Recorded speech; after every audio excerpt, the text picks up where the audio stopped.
The heavens over Marks 9 blazed in hues of saffron and ruby as the planet's tertiary sun dipped beneath the sharply defined crests of the mountainous terrain. Jonas Renner swiped perspiration from his temple, leaving a dark smear of machinery lubricant across his forehead. His engineering station had been overwhelmed by battered hardware ever since the initial assault had commenced 12 hours prior. He was no soldier. Never had been, and it was a path he actively avoided. Yet, as one of the few repair technicians still operational in this theater, he possessed a value arguably greater than much of the combat personnel. Renner, I require this pulse rifle fully functional within 10 minutes, or we are all finished. Captain Hicks slammed the weapon down onto Jonas's work surface, causing various implements to scatter onto the floor. Jonas gave a curt nod, not bothering to clarify that the maintenance of sophisticated firearms was a significantly different task than, say, replacing a simple light bulb. I will exert maximum effort, Captain. The captain had already pivoted away, shouting directives into his communication device. Jonas let out a quiet sigh and commenced the rifle's disassembly. At 29, he should have been crafting Starship components at a comfortable, well-paid firm on Earth. Instead, he found himself on this accursed, desolate planet, preserving the lives of the Coalition forces through sheer willpower, makeshift repairs, and emergency supplies. The Earth shuddered violently as yet another volley of explosives detonated close by. Jonas gripped the workbench to steady himself. The hastily erected engineering outpost was situated within the ruins of a former mineral extraction facility. Its prefabricated wall sections were visibly starting to crumble under the repeated shocks of enemy fire. Engineering sector, immediate evacuation. Structural integrity breach. The automated warning announcement screamed through the internal comm system. Jonas snatched his toolkit and the still unrepaired rifle, bolting toward the exit as sections of the ceiling collapsed around him. He burst out into the chaotic maelstrom of the fighting, temporarily blinded by the thick smoke and the ceaseless strobing of energy weapon discharge. The designated retreat path toward the main garrison was now blocked by enemy units. Having no alternative, Jonas veered sharply and sprinted toward the restricted zone, the preserved remnants of an ancient temple complex that both warring factions had mutually agreed not to damage. The sounds of the battle gradually receded as he penetrated deeper into the silent ruins. Towering stone pillars, etched with indecipherable glyphs that no human had ever fully understood, stood sentinel over him. Jonas eased his pace, desperately trying to regain his breath and get his bearings. He activated his emergency homing beacon, but its transmission was instantaneously blocked by the dense, metallic composition of the ancient stone. Fantastic, he muttered to himself. Trapped in the one location I am strictly forbidden to enter. A faint acoustic disturbance seized his attention, a sound that was a blend of a moan and a grinding mechanical whine. Jonas advanced with caution, peering around a fallen column. The sight that greeted him caused him to freeze instantly. A figure was pinned beneath a collapsed portion of the structure. The gleaming armor, reflecting the last fading light, was distinctly non-human. This suit was utterly unique. Bioorganic plates pulsed and flexed as though alive, molded to a clearly feminine shape. The entity's face was obscured by a helmet that seemed to be directly fused to the rest of the exoskeleton, but Jonas could clearly hear strained, labored breathing. It was a Valari warrior, one of the Coalition's most formidable yet enigmatic allies. Although they maintained strict seclusion and seldom engaged with humankind, their species had reluctantly joined the conflict, bound by age-old treaties rather than any shared cause. The warrior's armor was severely crushed on one flank, and a thick, viscous blue fluid was seeping from the damaged joints. The liquid pulsed with a soft luminescence in the deepening gloom. Jonas hesitated. He was a non-combatant, and the Valihari were known for their profound pride and volatile temperament. But he couldn't simply abandon anyone to their fate, irrespective of whether they were friend or foe. "Wait there," he called out, moving forward slowly with his hands clearly visible. "I am here to provide assistance." The warrior's helmet snapped toward him, and a sequence of rapid clicks and hisses emanated from the suit, the integrated translation software clearly struggling to process her native tongue. "Retreat, Terran?" The synthesized voice finally articulated. Jonas disregarded the sharp warning, rapidly assessing the fallen structure. It was an unstable mass of rubble and metal, with the warrior trapped under a colossal support beam that likely weighed several tons. "I'm an engineer," he clarified, setting down his toolkit. "I can free you, but you must remain perfectly still." The warrior attempted to reach for something at her waist, likely a weapon, but the movement only caused the surrounding debris to shift more perilously. She immediately ceased moving, perhaps recognizing the severity of her situation. Jonas worked with focused precision, utilizing a handheld scanner to pinpoint the areas of greatest stress in the rubble. The Valihari observed him in complete silence as he constructed a rudimentary lever system using items from his toolkit and salvaged parts from the nearby ruins. "This is going to be painful," he cautioned her, bracing himself to apply force to the lever. "But it is the only possible method." He counted down from 3, then drove his full strength into the lever arm. The beam lifted fractionally, just enough clearance for the warrior to drag herself free with a recognizable grunt of agony that needed no translation. The instant she was clear, Jonas released the lever, and the structure violently collapsed entirely. The Valihari tried to rise to her feet, but immediately slumped back to the ground. Her armor, usually a flawless second skin, was visibly malfunctioning, with plates erratically flexing around the injured area. Jonas approached with renewed caution. "You are still injured. Let me administer aid." "No touch." The warrior managed, her translator still struggling. "Sacred shell. You will perish if that leak isn't contained," Jonas stressed, indicating the luminous blue liquid. "Is that your vital fluid?" The warrior hesitated, then gave a slight inclination of her head, which Jonas interpreted as confirmation. "Life. Fluid. Powers. Armor." Jonas searched through his toolkit, extracting a tube of all-purpose sealant, originally intended for emergency spacecraft hull breaches, but effective on nearly all composite materials. "This will serve as a temporary fix. I need to apply it directly to the fractured section." After a lengthy pause, the warrior lowered her head in what Jonas accepted as permission. He worked swiftly, pressing the sealant into the cracks on her external plating. The blue discharge ceased, and the chaotic movements of the armor plates gradually stabilized. "Can you walk?" Jonas inquired, packing his implements. The warrior attempted to stand again, this time succeeding but swaying precariously. Acting instinctively, Jonas moved to her side, allowing her to lean heavily on him for support. "The main encampment is that way," he indicated, pointing. "But we must take a wide route around the active combat." The journey was laborious and slow. The Valihari was far heavier than she appeared, her armor adding significant mass. They were forced to halt and conceal themselves several times as enemy patrols passed dangerously close. Jonas noticed the warrior becoming progressively weaker, her steps growing less coordinated. "Hold on to me," he urged as they neared the perimeter of the coalition base. "We are almost there." Her only reply was a faint, diminishing hum from her powered armor. As they reached the security checkpoint, she abruptly went completely limp against him. Jonas shouted for aid and medical personnel rushed forward. He watched them carry her away, her armor now totally inert, its subtle customary glow completely extinguished. "You brought in a Valari." A high-ranking officer materialized beside him, his expression severe. "Do you comprehend the gravity of what you've done?" Jonas blinked in confusion. "I saved her existence. She was trapped in the temple debris." "The Valihari do not accept aid, particularly not from humans," the officer elucidated. "Their cultural tenets forbid it. There will be serious repercussions." "She was dying," Jonas stated simply. "I could not possibly abandon her." The officer sighed heavily. "Get yourself examined at the medical bay, and we will address the diplomatic fallout at a later time." But Jonas did not proceed to the medical tent.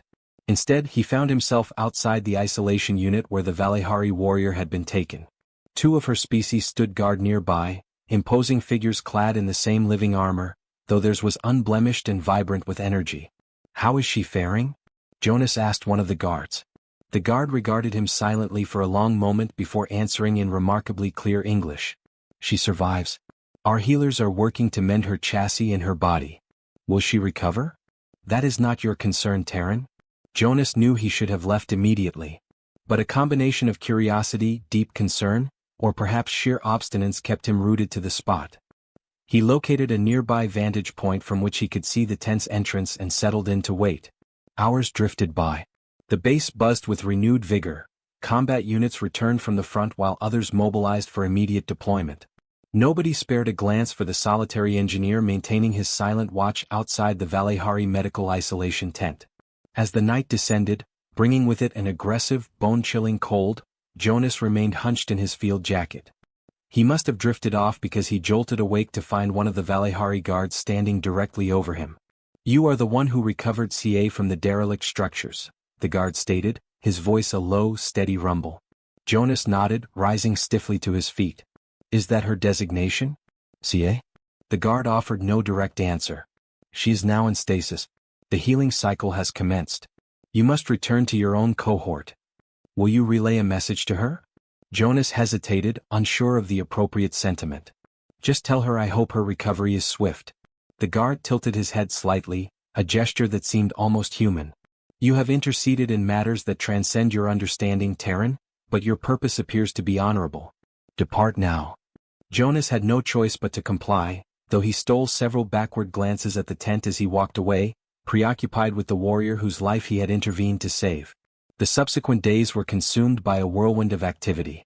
The coalition forces had successfully capitalized on the recent victory, driving the enemy back from the region surrounding the temple ruins. Jonas was busier than ever, tasked with repairing everything from essential communication arrays to complex atmospheric regulators. He received no updates concerning CA and found no opportunity to check on her well-being. 1 week after the rescue incident, Jonas received a summons to the command nexus, an exceedingly rare occurrence for someone of his junior rank and specialized function. He entered with apprehension, finding Captain Hrix engaged in discussion with several high-ranking officers and, to his considerable surprise, 2 Valihari individuals. Engineer Renner, Hrix announced, gesturing him forward. The very man we were just discussing. Jonas approached cautiously.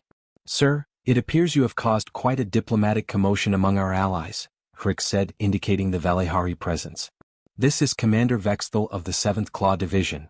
One of the Valari stepped forward.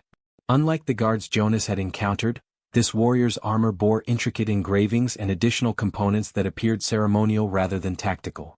Engineer Jonas Renner, the commander spoke, his translator delivering his words with unexpected subtlety. You preserved the life of warrior C.A. Drenville. This action carries great significance. Jonas swallowed hard. I merely acted as any decent person would. No, Vexthal stated emphatically. Not anyone. Not toward a Valihari. Our principles are not aligned with yours. Captain Hrix cleared his throat. It seems that within Valihari doctrine, there are specific cultural stipulations when a life is salvaged by an external entity. Commander Vexthal has formally requested your attendance at a ritual this evening. A ritual? Jonas repeated, a knot tightening in his stomach. The rite of Gressler, Vexthal clarified. The official recognition of a life debt. It is an ancient and sacred observance. Your presence is not negotiable. Something in the commander's tone made Jonas's throat go dry. Of course I would be honored. Excellent, Hrix said, looking visibly relieved. Report to the central plaza at sundown. Wear your Class A uniform. Jonas left the command center with a powerful sense of foreboding. He had heard persistent rumors about Valihari customs, their rigid honor code, their absolute devotion to their biosentient armor. He wondered what alien entanglement he had stumbled into. By sunset, the central plaza had been transformed. Coalition flags flew alongside the sharp, geometric banners of the Valihari. Brazier fires burned, casting flames that shimmered in impossible colors, clearly fueled by something beyond conventional compounds. Jonas stood uncomfortably in his dress uniform, a garment he had barely worn since leaving Earth 3 years prior. A small crowd had gathered, consisting primarily of senior coalition officers and a large contingent of Valihari warriors, their armor polished to a dazzling sheen. Jonas noted that the human and Valihari groups stood noticeably apart, with virtually no mingling. A deep, resonant gong sounded, instantly silencing all conversation. From a makeshift pavilion at the far end of the plaza emerged a procession of Valihari. Their protective shells differed from the standard military variants Jonas had seen, being more ornate, with flowing contours and pulsing illuminations that seemed to move in synchronized patterns. At the heart of the procession was Cie. Jonas recognized her immediately, though he couldn't have articulated how. Her armor was fully repaired but now featured intricate, glowing patterns that seemed lit from within. She moved with fluid grace, showing no lingering signs of her former trauma. The procession halted in the center of the plaza. Commander Vexthal stepped forward. We convene to bear witness to the Gressler, he proclaimed, his voice projecting effortlessly. Warrior C.A. Drenville lives because Engineer Jonas Renner acted with courage and competence. By our most venerable statutes, a preserved life creates an inherent bond that demands acknowledgement. A wave of murmurs rippled through the human spectators. Jonas stood motionless, utterly uncertain of what was required of him. Vexthel continued, the ritual proceeds in 2 stages. First, the public declaration of the indebtedness. Second, a private convocation where the terms of the repayment will be established. Ca stepped forward, her helmet retracting for the first time, exposing her face. Jonas gasped. Her skin was a pale cerulean hue with subtle iridescent markings that subtly shifted with her expressions. Her eyes were larger than human eyes, completely silvered, lacking any discernible pupil or iris. Despite the undeniably alien features, her face possessed a striking, fierce beauty. I, Ca Drenville, officially acknowledge that my existence continues thanks to Jonas Renner, she stated, her voice melodic even through the translation software. By the code of Vaildar, I am bound to his debt until it is satisfied in full measure. She sank to one knee before Jonas, her head bowed. The assembled Valihari warriors struck their breastplates once in unison, creating a sound like a single clap of thunder. Jonas stood stunned, glancing instinctively at Captain Hrix for guidance. The captain made a small, subtle gesture that Jonas interpreted as, say something. I accept your acknowledgement, Jonas stammered, hoping the phrasing was appropriate. But no repayment is necessary. I'm simply relieved you recovered. Cia looked up sharply, her silver eyes narrowing. Commander Vexthel intervened swiftly. The conditions of repayment are never discussed in a public forum, he said firmly. That is reserved for the private ceremony, which will commence instantly. Before Jonas could formulate a protest, he was escorted with Ca into a smaller, adjacent tent. The entrance was sealed behind them, leaving them in isolation. The interior was illuminated by floating orbs that resembled the same bioluminescent fluid Jonas had seen leaking from Ca's armor. Cushions were arranged around a small, stone pedestal. Ca stood rigidly, her helmet once again extended to conceal her face. The public ceremony is theatrics, she said, her translator rendering her words with stark clarity. This is the true Gressler. Jonas shifted uncomfortably. Look, I truly don't require anything. In human culture, we offer help without any expectation of reward. This is not relevant to your requirements, Ca responded, her tone suggesting his point was irrelevant. It is about equilibrium. A life debt must be fully discharged, or both parties remain incomplete. She moved to the stone pedestal and pressed her hand against it. The pedestal began to glow with the same blue-green light as her armor. The right of Gressler has existed since before we navigated the stars, she explained. When one warrior preserves another, a bond is forged that transcends ordinary agreements.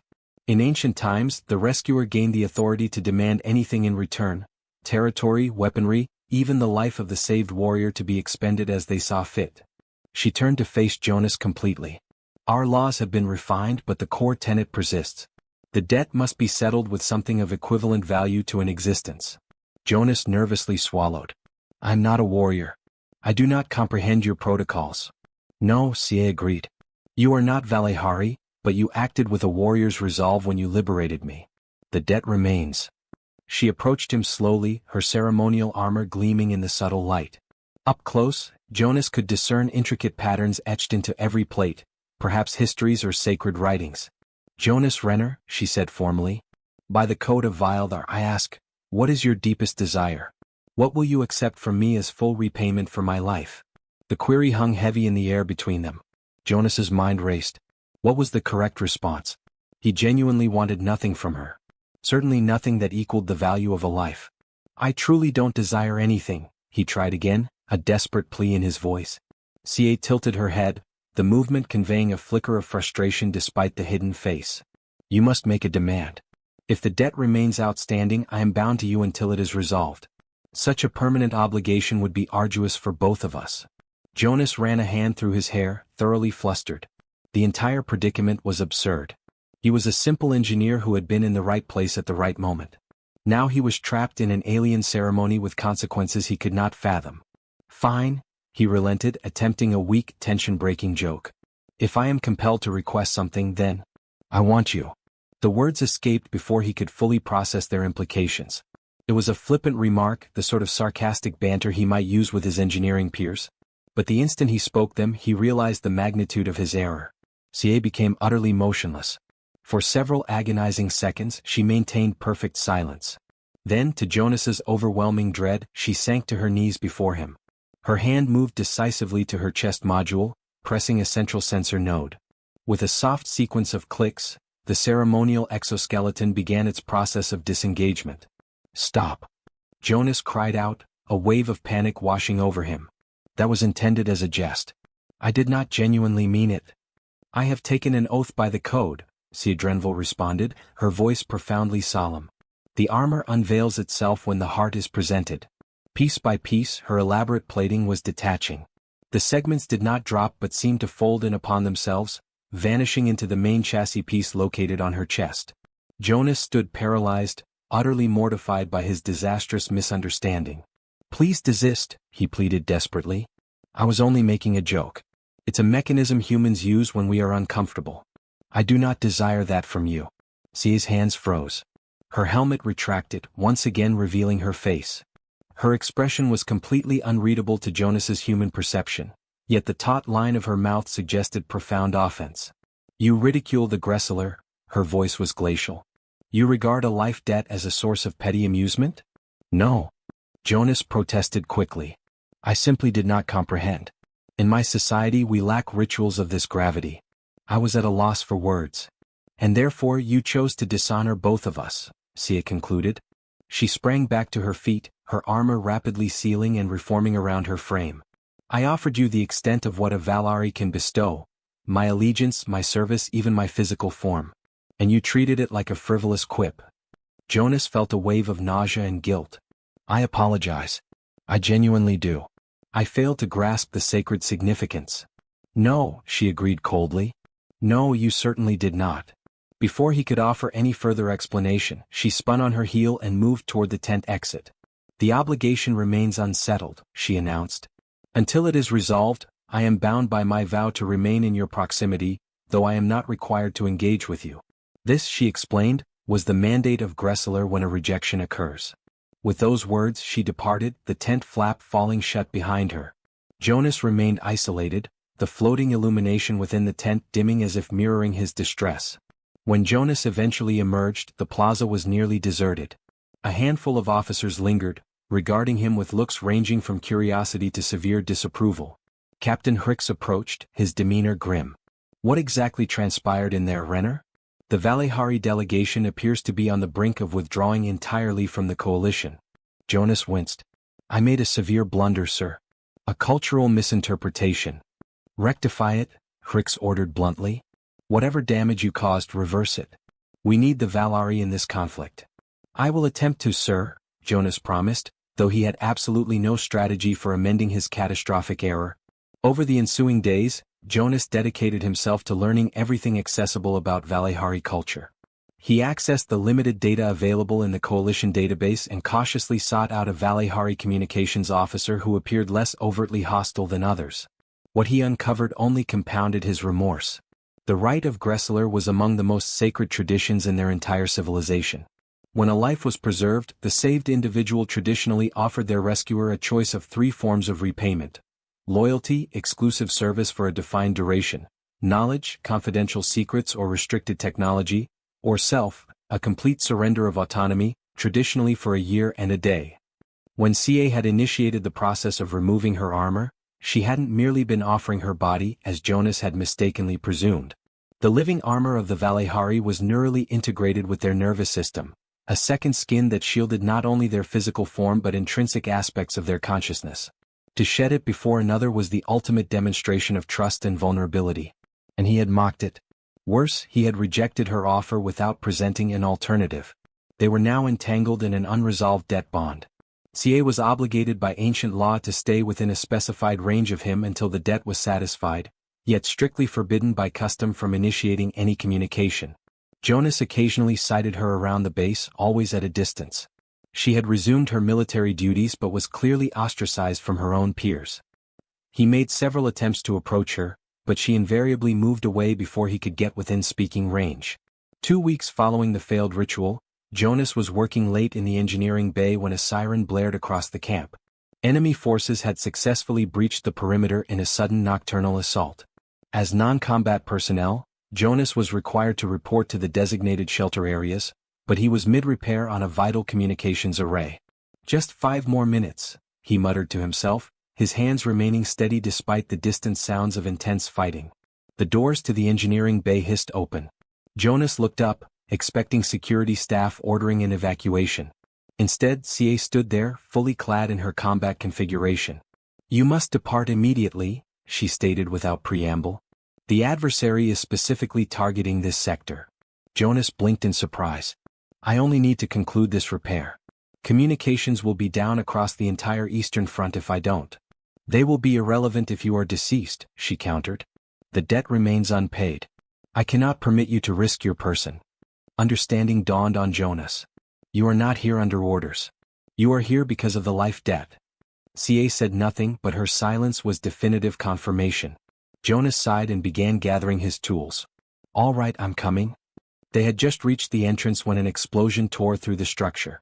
The lights flickered and died, the emergency lighting casting the bay in a ghostly red glow. CA moved with inhuman swiftness, placing herself between Jonas and the source of the blast. "We must locate an alternative exit," she said, her armor reconfiguring to enhance its defensive capabilities. They navigated the darkened passages, CA leading the way. Jonas realized her vision was likely perfect in the darkness. Another, closer explosion sent concrete debris raining from the ceiling. CA's arm shot out, shoving Jonas against the wall and shielding him with her own body as a segment of the ceiling collapsed precisely where he had been standing. "Thank you," he gasped when the dust subsided. "The debt increases," she responded flatly. They pressed on, encountering sporadic resistance from enemy infiltration teams. CA dispatched them with lethal efficiency, her armor seamlessly morphing to generate weaponry as required. Jonas stayed tightly behind her, feeling a mix of uselessness and gratitude. They were nearing a service access door when a final, massive blast demolished the entire eastern wall. CA was thrown violently forward by the shockwave, landing heavily. Jonas rushed to her side. "Are you injured?" he asked, quickly scanning her armor for external damage. "Functional," she replied, rising slowly. "But the exit is sealed." Jonas looked around desperately, then spotted a maintenance conduit. "This way," he said, pulling open the access panel. "It leads to the vehicle depot." The shaft was narrow, intended for utility drones, not individuals. Jonas went first, crawling through the restricted space. He looked back to see CA hesitating. "Is something the matter?" "A Valari armor unit does not operate optimally in confined environments," she admitted. "The living components require full freedom of movement." "Can you reconfigure it somehow?" Jonas urged. "There is no other egress." After a moment's pause, CA nodded. Her armor began to transform, components folding inward until it resembled a sleek, skin-tight bodysuit rather than the bulky combat form. "This is uncomfortable," she said, her voice strained. "But possible. Proceed." Their progress through the shaft was slow. Jonas could hear CA's breathing becoming labored behind him. Eventually they reached the exit panel. Jonas pushed it open and climbed out into the vehicle bay, then turned to assist CA. Her armor was pulsing erratically, the blue glow intensely fluctuating. As she emerged from the shaft, she stumbled, nearly collapsing. Jonas caught her, bracing her weight. "Your armor is malfunctioning again," he observed with deep worry. "Not malfunctioning," she corrected, her voice weak. "Stressed." The sustained compression disrupted the symbiotic connection. Jonas helped her retreat to a secluded corner of the bay, behind a row of transport vehicles. "What can I do?" CA leaned against the wall, then slid down to sit on the floor. "Nothing. It will recalibrate given time." Jonas sat beside her, watching with concern as her armor continued its erratic pulsing. After several minutes of silence, he spoke. "I've been trying to understand your culture," he said quietly. "The Gressler, what it truly implies." Sia turned her head slightly toward him but remained silent. "I know now that what I did was profoundly offensive," Jonas continued. "I failed to grasp the significance of your offer. I thought," he trailed off, deeply embarrassed. "You believed I was offering merely physical companionship," Sia finished for him. "A frequent misconception among your species." "Yes," Jonas admitted. "But now I understand it was something far greater. The armor is not merely a defense," Sia explained, her voice now steadier. "It is an extension of us. From birth we are bonded to it. It matures with us, acquires knowledge with us. To shed it before another is to expose not only flesh but soul." Jonas nodded. "And I made light of that." "Yes." They sat in silence again. Jonas noted that her armor was starting to stabilize, the pulsing becoming more rhythmic. "I want to set this right," he said finally. "Tell me how to discharge the debt." Sia regarded him silently for a long moment. It is not so straightforward now. The original gift was rejected. Traditional protocol now mandates that you must make an offer of equal value. What could I possibly offer that would equate to what you were prepared to give? I do not know, she confessed. No human has ever occupied this position before. The sounds of battle were diminishing. The attack appeared to be nearing its end. Soon they would need to rejoin their respective units. I'll devise something, Jonas promised. I will not permit this to remain unresolved between us. For the first time, Sia's expression softened slightly. Perhaps you possess more understanding than I initially credited you with, Jonas Renner. The following day Sia disappeared from the camp. Her commander informed Captain Hrix that she had requested temporary seclusion for spiritual recalibration, apparently a standard practice among their kind following traumatic events. Jonas couldn't shake the feeling that her absence was entirely his fault. The unsettled debt bond was clearly causing her distress. He urgently needed to find a means to make amends, not just for coalition diplomacy, but because he genuinely regretted the emotional injury he had inflicted. An idea began to materialize in Jonas's mind, a gesture that might demonstrate his profound understanding and respect for Valihari culture. During the rescue, he had retrieved several damaged fragments of Sia's armor that had broken off. He had kept them, intending to return them but never finding the right moment. Now, working late into the night, Jonas meticulously studied these fragments. The living metal was inactive but still retained some of its unique characteristics. Utilizing his engineering expertise and the little he had learned about Valihari technology, he began to construct something new. It consumed 3 full days of work, stolen between his essential duties. The result was undeniably crude by Valihari standards. A simple chest plate and partial gauntlets fabricated from salvaged components and supplemented with Earth-based technologies. It was not genuine living armor, but it successfully integrated elements from both cultures. But where had Sia gone? No one would tell him directly. However, Jonas overheard rumors that she had withdrawn to an ancient Valihari shrine within the temple ruins, the very area where he had first encountered her. Without official permission, Jonas commandeered a transport vehicle and headed toward the ruins. The front line had shifted since the initial ambush, and the temple complex was now a no-man's land, not actively contested but not officially secured either. He navigated cautiously through the ruins, tracking faint energy signatures on his scanner that resonated similarly to Valihari armor. The trail led him deeper into the complex than he had ever gone before, to a structure that had remained largely intact despite the surrounding destruction. The entrance was marked with glyphs identical to those he had observed on ceremonial Valihari armor. Jonas hesitated, then called out, "Sarah, it's Jonas. I must speak with you." Silence was his only reply. He waited patiently, then called again. "I know you are here. I am aware of the shrine's existence. Please, just grant me an opportunity to make amends." After what felt like an eternity of tension, a figure emerged from the entryway's shadows. Sarah wore a simplified version of her armor, resembling more of a flowing robe than the full combat or ceremonial configurations he'd previously witnessed. "You should not be present here," she stated, though her tone held more resignation than outright hostility. "This place is sacred to my species." "I know," Jonas replied, holding his position. "But our unresolved issue affects us both. I want to finalize its resolution." Sarah studied him for an extended moment. "You have transported an object," she observed, noting the bundle he carried. Jonas nodded. "A token of my comprehension.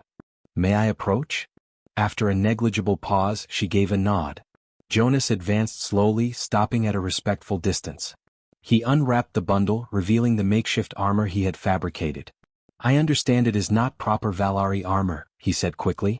"It is merely what I could assemble with limited materials and knowledge, but I wish to demonstrate that I now grasp the gravity of your original offer." Sarah approached cautiously, scrutinizing the creation. Her fingers traced the patterns Jonas had etched into the metal, attempting to replicate the symbols he had seen on her ceremonial suit. "You fashioned this using fragments of my damaged armor?" she asked, a clear tone of surprise in her voice. "Yes. I recovered what I could when I rescued you. I have integrated it with Terran technology." Jonas swallowed nervously. "It is intended as a bridge between our two cultures, much like what I should have proposed during the Gresseler." Sarah carefully picked up the chest plate, turning it over in her hands. "This is unforeseen." "There is something further," Jonas said, taking a deep breath. He then knelt before her, adopting the formal posture he had seen her take during the ritual. Sarah Drenville, if you were to ask me now what my deepest desire is, my answer would be sincere. I would say that I wish to know you, not out of obligation or debt, but because I respect your honor and courage. Sarah became perfectly still. You mocked the ritual once more. No, Jonas said firmly. This time I fully understand the gravity of my words. I am not requesting the terms you previously offered. I am offering something of myself, a commitment to learn from you, to understand your ways, and in exchange perhaps you might learn something of mine. For a lengthy moment, Sarah remained silent. Then, to Jonas's astonishment, the corner of her mouth curved slightly, the first smile he had ever seen from her. Enter the shrine, she said finally. It is a place of truth. There we will finalize what was begun. The interior of the shrine was illuminated by the same bioluminescent substance that powered Valari armor. Pools of glowing liquid cast rippling light across ancient stone walls covered in intricate carvings.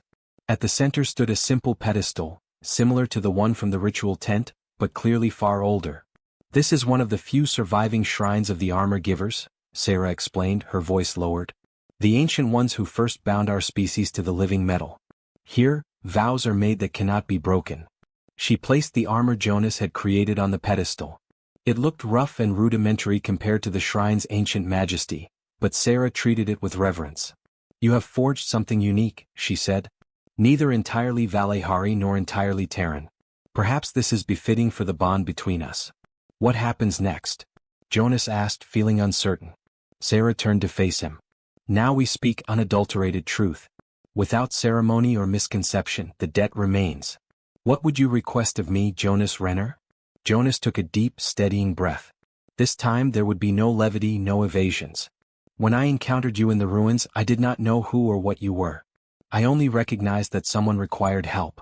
Everything that transpired afterward, the ritual, the obligation, it all seemed so formal and convoluted compared to that single, simple moment. He stepped closer to her. If you ask me what I desire most, here is my genuine response. I want to know you, Sarah. Not as a debt-bound warrior or an alien partner, but as an individual. I want to understand your world, your convictions, and I want you to know me, not as someone you are obligated to, but as someone who respects you. Sarah's silver eyes studied him intently. You speak of amity. I speak of potential, Jonas gently corrected. Amity? Yes, perhaps something deeper in time. But whatever connection develops between us must do so freely, not because of compulsion. And the debt? She asked. By our laws, it requires reconciliation. Jonas considered this. What if we both acknowledge a mutual obligation? You saved my life during the attack just as much as I saved yours in the ruins.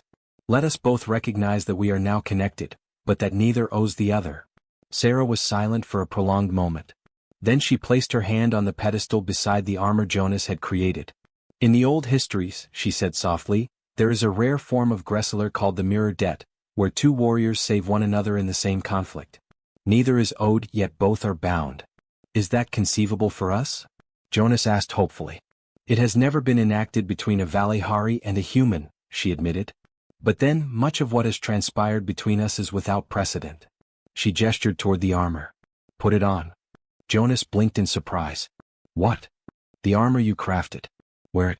If we are to enact the mirror debt, both must wear the symbols of their bond. Hesitantly, Jonas picked up the chest plate and gauntlets. They were unexpectedly heavy. With Sarah's help, he fastened them over his uniform. The metal felt cool against his skin but gradually grew warmer.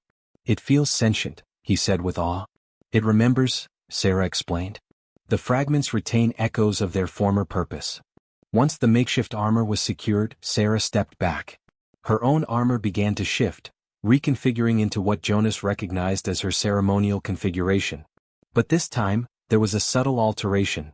Patterns resembling the etchings he had made on his creation now subtly appeared on hers. The armor adapts, she said, noting his observation. It recognizes the intention of your gift. She extended her hand, palm facing upwards. Jonas Renner, I acknowledge that my existence continues because of you.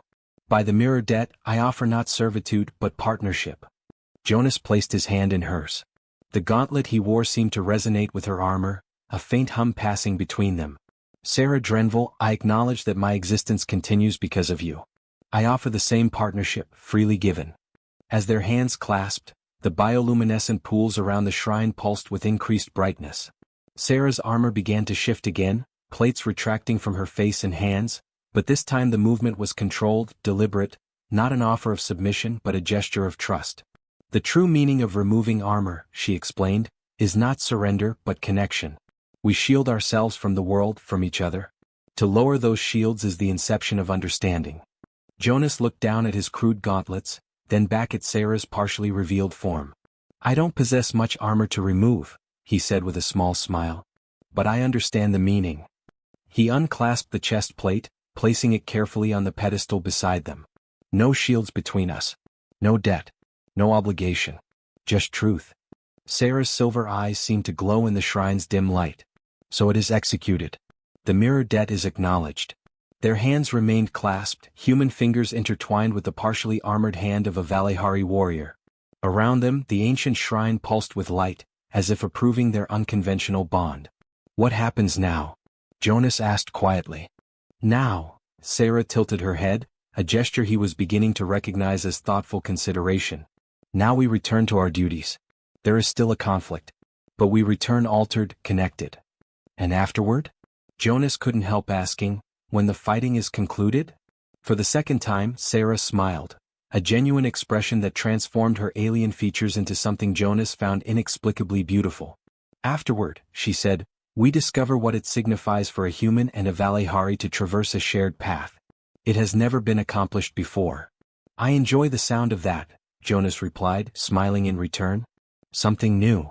As they exited the shrine together, the first light of dawn was breaking over the horizon. The war continued around them.